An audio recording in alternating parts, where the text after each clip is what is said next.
আসসালামু আলাইকুম এভরিওয়ান, সবাই কেমন আছেন? আজকে আমার ডেইলি ব্লগ নিয়ে চলে আসলাম।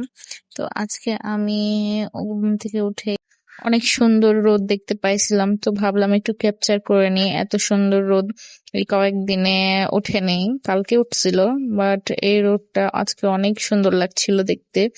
গাছের পাতাগুলা কি সুন্দর চকচক করছিল, আমার তো খুব দেখতে ভালো লাগছিল। আর দেখতে পাচ্ছেন কি সুন্দর রোদ। আর এই তো কাপড় চোপড়, ওটা আমার প্রতিদিন কারা কাজ, যেটা আমাকে করতে হয়। কাপড় কাচো আর আর গুছাও। আর এই তো আমি এখানে সব কাপড়গুলো গুছাই নিচ্ছিলাম একটা একটা করে। তারপরে চলে গেলাম রান্না করতে। এই তো আমার মাংস জড়াইছি, তো এখন সিটি উঠছে। আর আমি রান্না করতে করতে বিভিন্ন কাজ করে ফেলি যেন তাড়াতাড়ি রান্নাটা হয়ে যায়। এই তো আমি এখন এগুলো সব পরিষ্কার করে নিচ্ছি। আমার ডাইনিংটা একটু নোংরা হলে আমার ভালো লাগে না। বাসার আর কি যে কোনো জিনিস একটু যদি নোংরা হয়ে থাকে আমার একটুকু পছন্দ হয় না। ডাইনিংটা যদিও পরিষ্কার ছিল, তবুও আমি একটু পরিষ্কার করে নিলাম।